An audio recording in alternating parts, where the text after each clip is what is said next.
Hello, everybody. How you doing? Welcome back. And I'm in Brooklyn today for the first time in a couple weeks. I'm at home, and glad you could be here.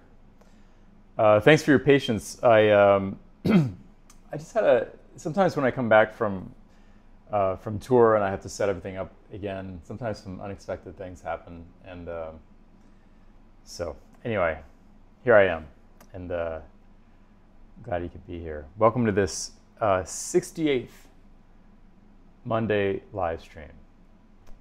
Hi to Teresa Sewell and Jean-Paul Cloutier, who's in Winnipeg, Joyce Glasgow, who's back with us after missing last week. Frank Geyer, he said he told me to cool off my equipment. Yeah, hopefully we'll be okay in that respect today. We shall see. This Silvano Raffo says, just waiting for the disc review to rebel and take over like in a low budget sci-fi movie. That's a little bit what just happened, actually. Hi to Marilla Reese and Richard Besser, who's in New Mexico in the monsoon. Ron Rosenthal, who has butterflies in his backyard in Miami. Annick Lafarge, who's in Hudson Valley. Fred at Tepfer in Erie, Pennsylvania. And Isa Rinardi. Hi to you all. Danielle Pralong, who's in Switzerland. I'm going to jump in and play some music for you. This is going to be a free improvisation, and hope you enjoy it.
A little free improvisation for you guys to start this 68th Monday live stream. Paul James Brown says, glorious jaunt through the ever-evolving musical moments of exploration. Thanks, Paul.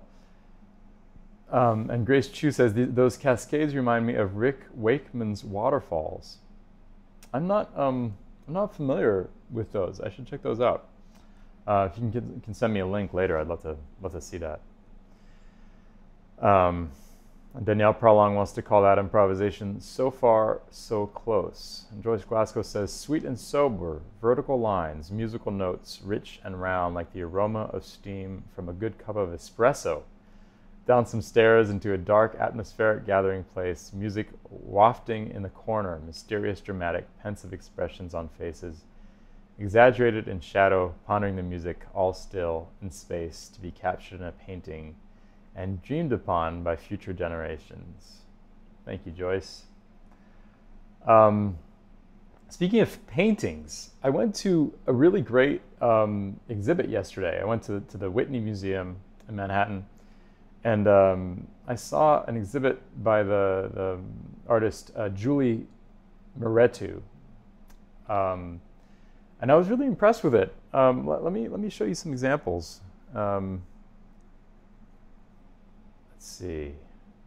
There you go. So these are pictures I took at the Whitney. It's hard to convey the scale of these pieces here on YouTube or on Facebook. They are huge. They are absolutely humongous.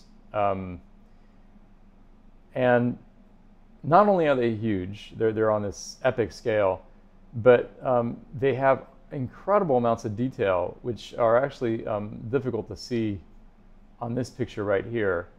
But if I took a few a lot closer up. So if you see, Molly Shen asks about how big. I feel like this piece must be, I want to say maybe 20 feet wide. Molly Shen asks, as big as a person. Yeah, way bigger. These are like monumental pieces.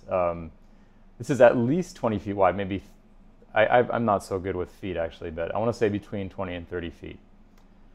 And so if I zoom in on this a little bit, you might be able to see a little more of the detail. But here's a better way of looking at it. So here's another one of her pieces. Some of her pieces are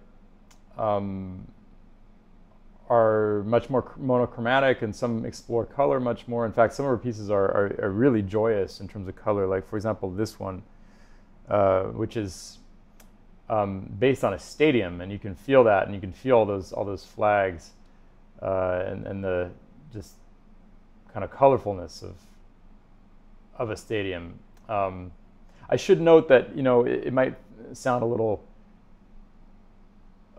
decorative to say she's making a painting based on a stadium, but every one of these paintings, according to the Whitney, has quite specific intents, and many of them respond to historical events like the Arab Spring or Black Lives Matter and all of that. Paul James Brown says, looks like natural machines. It does a little bit, right? I think there's a mix of kind of chaos and very firm geometry in these pieces that really speaks to me. I posted some of these pictures on Instagram and pointed out that, to me, the overall aesthetic, the first reference that comes to mind for me is Jackson Pollock. But I actually like this a lot better than Jackson Pollock, because what I find a little frustrating with Pollock is that it feels, there's some pieces that are really, really great, and he broke something open, obviously, for art. But often his pieces feel a little arbitrary to me. They don't feel purposeful enough. And everything in these paintings is extremely purposeful. So if I zoom in here a little bit, you can see the amount of detail. There are many layers here. Silvana Raffo says it feels fourth dimensional. I agree, because it's like very much moving in space, but it also feels like it's moving in time, because there's so much movement in these pieces. Tons of movement. They just feel like they're dancing. And there are lots of layers. In fact, what you'll do is often she'll lay down a layer that's very architectural. You can see here there almost like architectural renderings in the background, and then polish that layer so that it feels like it's in the background. Then add another layer of resin or whatever it is she puts on, and paint on that. Here's a close-up of that painting you just saw. So if I go back to that previous view, here we are in this. We're going to zoom into this area here. Okay, so here's a close-up where you can see a lot of this amazing amount of detail in here. And what I love about it is it's detail playing out in different ways. So there's this very kind of Cartesian detail, very controlled, like these straight lines referring to three-dimensional spaces. And then on top of that, there's all this very whimsical stuff. I mean, some of this feels more like Moreau inspired or Kandinsky inspired than Pollock, for sure. But then what I love about it is all these brushstrokes feel super purposeful. Cameron Krug says, "I get the influence of the vast canvas of Pollock with the precise and vibrant geometric striations of Kandinsky." Yes. Joyce Glasgow says, "This section looks like your algorithms." Yeah. Here's an even closer picture of the same thing. Let's see if I can find it. Oh, do I not have it here? Oh yeah, here we go. Yeah, so this same area that I just zoomed into, here's actually a closer picture. And so you can really see how the medium is working here. Reminds me a little bit of some of the things that Silvana Raffo has done, actually. Diane Tepfer links to... Hi, Diane. Thanks for joining us. She says, see Maretu's permanent installation at San Francisco Museum of Modern Art. Okay, I didn't know that she had a permanent exhibit out there. That's super cool. Yeah. So Molly Shen says, mate inspired composition, Dan. Yeah, and how about inspiring an improvisation? I think that would be fun. Let me start with maybe this one. It's got so much movement in it. Okay, I can see that the camera has slowed way down. Give me 1 second. I'm going to try to cool it down in here. I'll be right back. I'll leave you to admire this this piece here.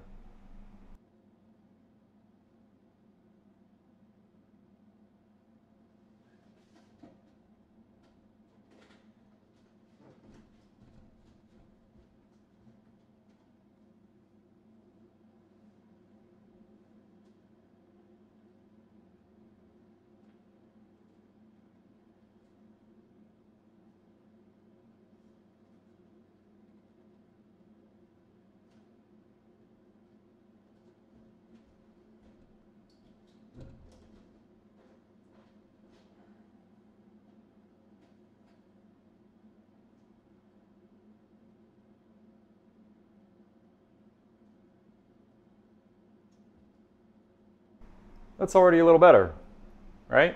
Yes, a little better. We're getting there. Okay, I'm going to improvise on this. I don't know what I'm going to do, but I'm going to do something. Or maybe, yeah, I'll start with this one.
That one has so much movement, but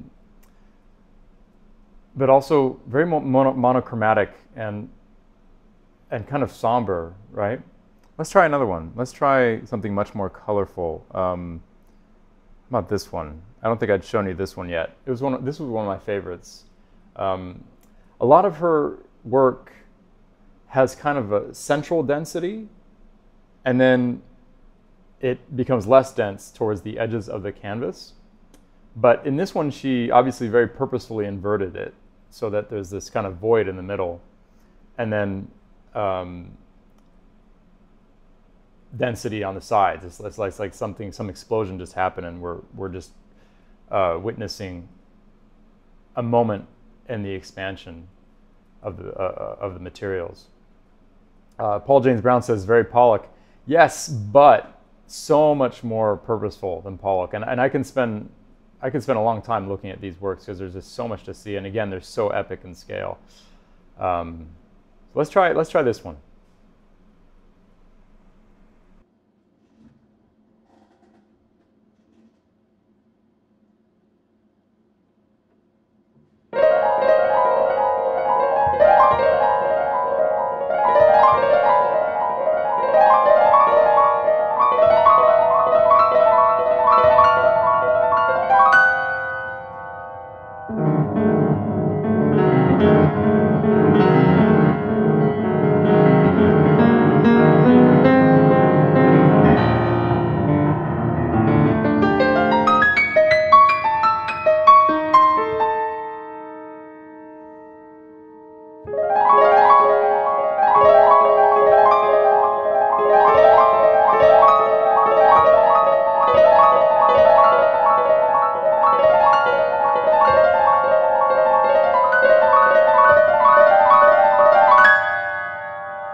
Something I was trying to catch this idea of spread in that, this idea of,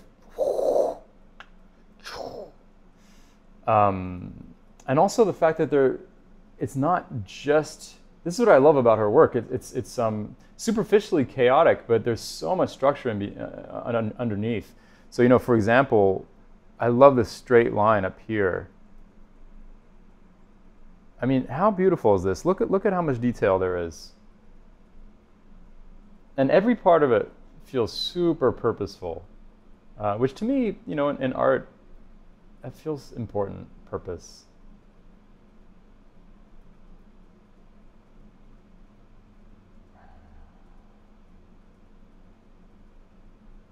Yeah, Paul James Brown says, okay, that's the top layer, but the under geometry not there yet.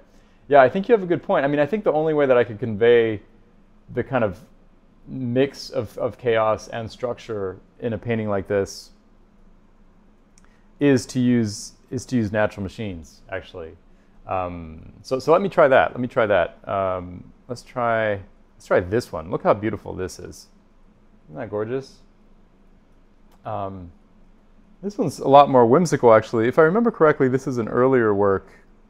Yeah, this is definitely an earlier work. I think this is from the early 2000s. So you can see here that the kind of architectural elements in the background, they're less of a recessed layer, and it's less intense than in some of the later paintings where there's just like massive amounts of this detail in the background that feels very much recessed. Here it's more on the same plane with the other stuff, and it feels more hand-drawn. Anyway, let me, yeah, Sally Spritz says I could live with that one. I feel the same. I wouldn't mind having one of these on my wall. Okay, so let me try playing with this one, but with the natural machines algorithm.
That felt a little closer because thanks to the natural machines algorithm, I'm actually creating all this very fine-grained and very Cartesian texture underneath the kind of chaos that I'm improvising. So this actually feels a lot closer, I think, to her process here.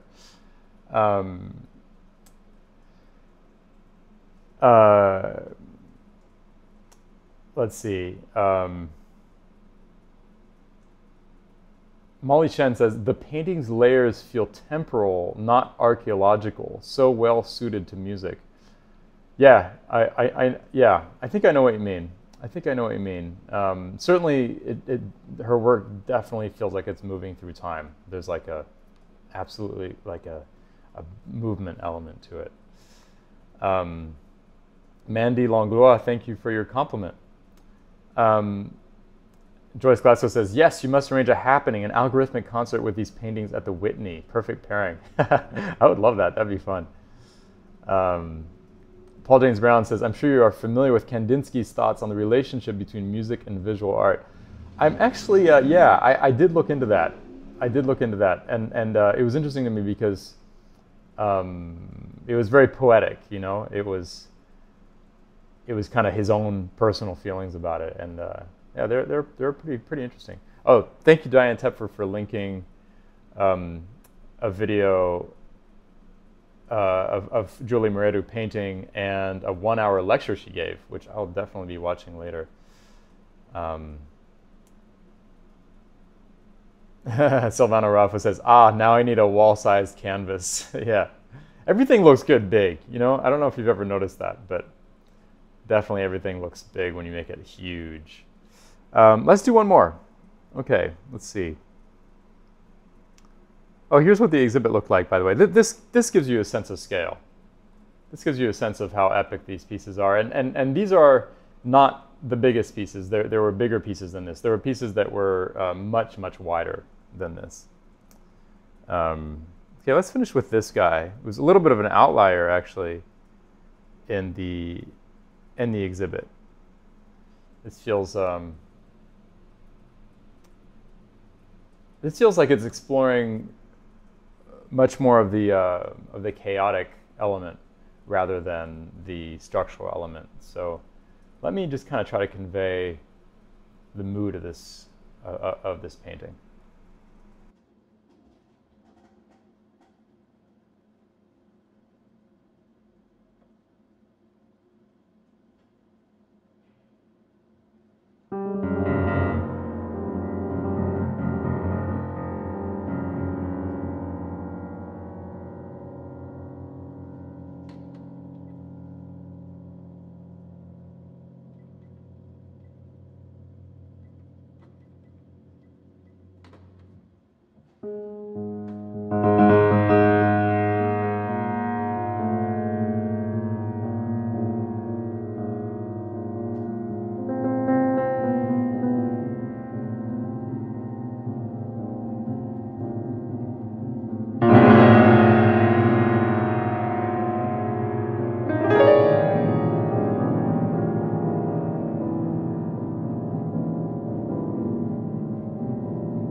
Well, that was fun.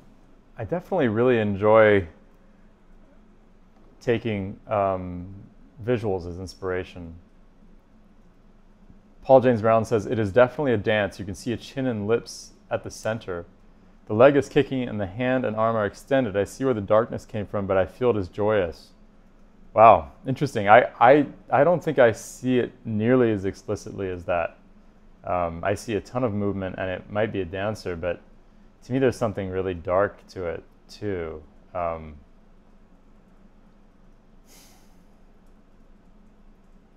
Something very ghostly, anyway.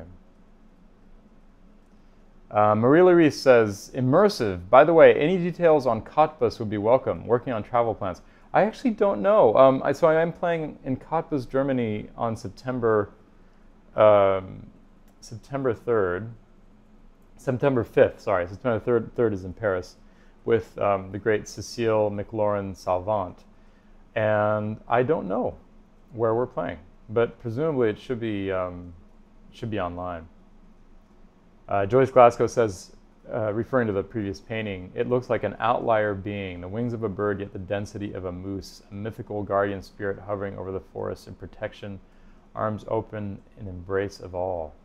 Wow, very interesting. It's almost like a Rorschach test, right? I'm not sure I'm pronouncing that right, but it's a drawing that probably many different people could see many different things in. Okay,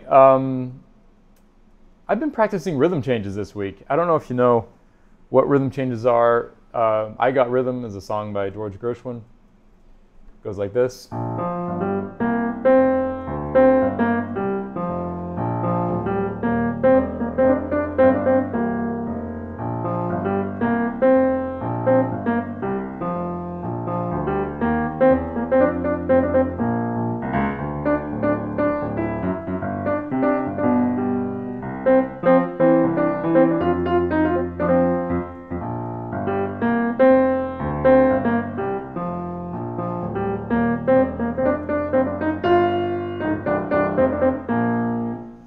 That's, in a very, very minimalist way, that's I Got Rhythm by George Gershwin. And I've been practicing, this is kind of like this is what we call rhythm changes in jazz. It's become a really, how should I put it, essential harmonic form, a structure for jazz musicians to improvise on. And so I've been playing some rhythm changes this week, and I thought maybe I'd play some for you. Okay, so maybe I'll share an exercise I've been doing actually. So basically, what I've been doing is playing them in all 12 keys. So I'll start in B flat, which is the most common key that rhythm changes are played in, and then I'll modulate every chorus to a half step above. And I'm also using it as a rhythmic exercise. So I'll have this metronome going, but it's super slow, as you can hear. So basically, it's going every 2 bars, and I'm going to have it beep on the second beat. So in other words, that's 1, 2, 3, 4, 5, 6, 7, 8. 1, 2, 3. Oh, sorry, other way around. Right, so 1, 2, 3, 4, 5, 6, 7, 8. 1, 2, 3, 4, 5, 6, 7, 8. 1, 2, 3, 4, 5, 6, 7, 8. 1, 2, 3.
Woo!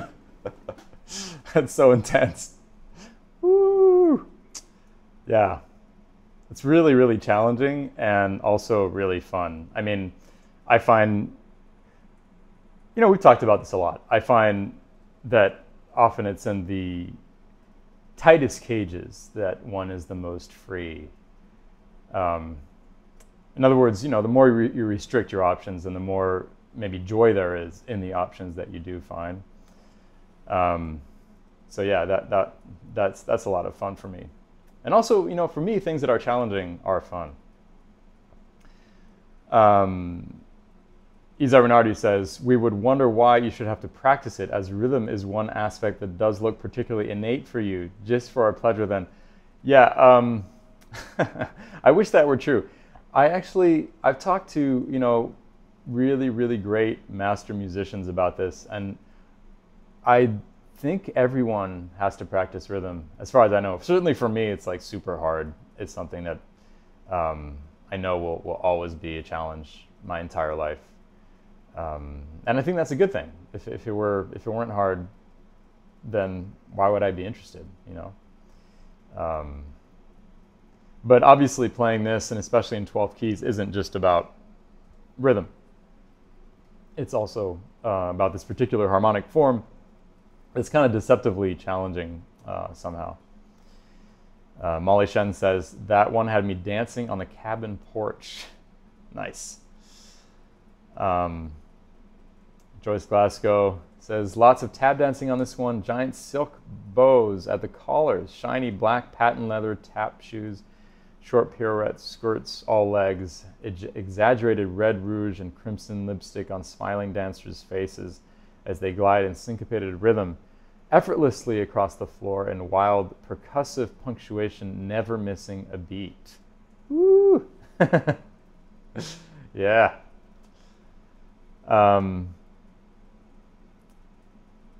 Teresa Sewell says, I learned something new to do with my metronome. Actually, I remember Annick Lafarge also had mentioned that her teacher had encouraged her to practice Bach with a metronome. And what I was just doing there, where I have a very, very spaced out metronome, I mean, this is a very, very slow metronome, right? But then I'm making it land on the second beat or the third beat or the fourth beat, or sometimes the upbeat of one of those beats. I really recommend that for all types of music, and including Bach, very much so. In fact, this is a metronome that I wrote, actually. This is called Double Time Metronome, and it makes doing what I just did really easy, because basically what you can do is set a tempo. So in this case, my tempo is 200, but then choose how many beats between beeps there are. Okay, so in this case, it's only going to make a sound every 8 beats, and I could change that, for example, to 9, and then I could be working like on an odd time signature, right? It could be like 1, 2, 3, 4, 5, 6, 7, 8, 9. 1, 2, 3, 4, 5, 6, 7, 8, 9. 1, 2, 3, 4, 5, 6, 7, 8, 9. 1, 2, 3. Maybe I'll just give you a quick demo of that.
Okay, so that's just an example of what you can do with that, because it's not only good for working on just normal time signatures, but also odd time signatures.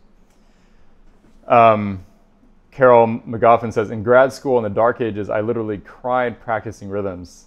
Nice to see it being done with fun. Yeah, rhythm should be super fun. Rhythm is like the most fun thing. I feel like these things are often really poorly taught. I don't know. It's tough teaching music, but there's some aspects of it that I think need to be rethought. Okay, guys, I think it's time for one last thing. Oh, Annick Lafarge linked to my app, actually, in case you want to check it out. It's called Double Time Metronome, and yeah, it's definitely super useful. I wrote it, and I've been using it all these years. I've been using it for like 10 years.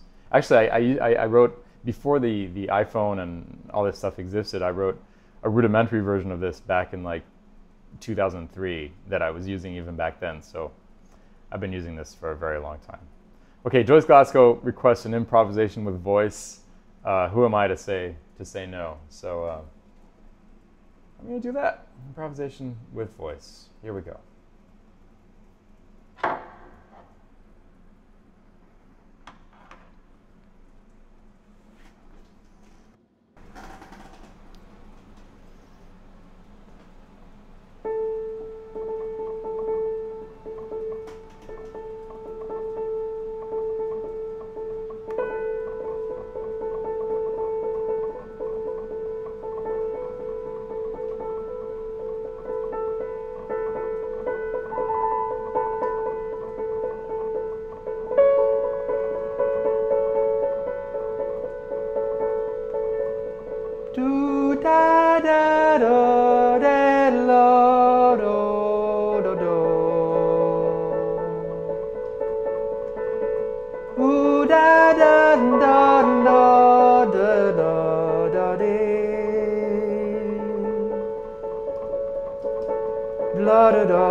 La da la da da la la da de. La da la la la la de la da la la da la da da da de. Bo la la la da. We da la la da. We la da la la da da we. La parlela ba de ba ba da Vero do lo fui per le la da bo da da lo la da de la da la le da da la la le bo le lo da de lo da da la bo bo do e la le la la de do da da la lo lo bo do de la de la la de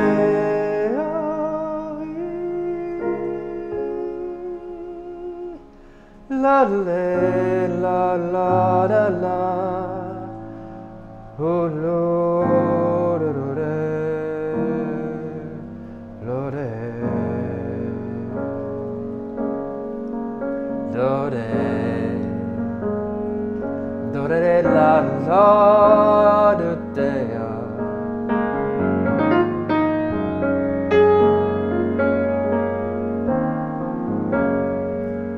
do da do da da da le da da da da da bo da de la la do de a de le de de do de le bo de le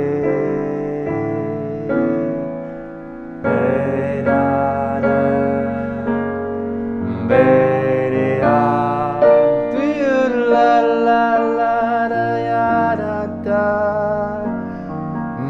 bob de lo la la la la di da la di la la la la di da la di de oh blood of sweet lo de le di da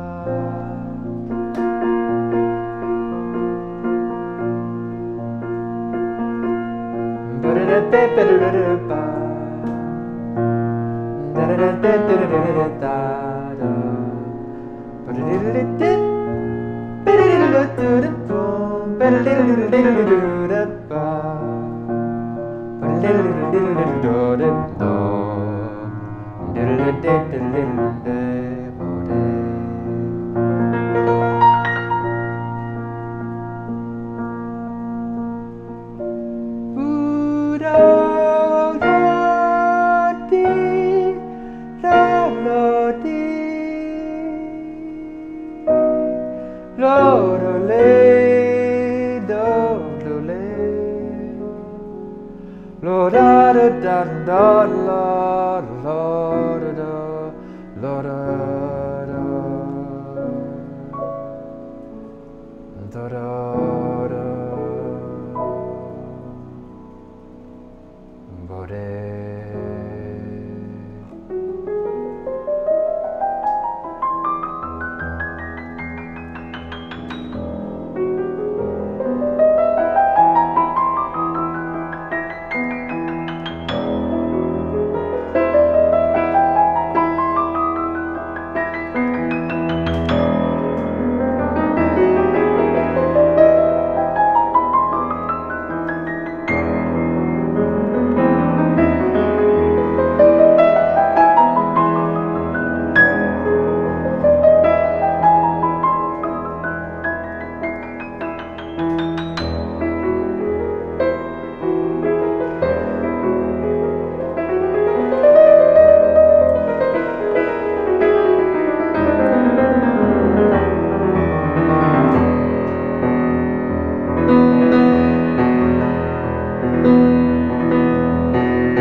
All right. It's been great to connect with you today.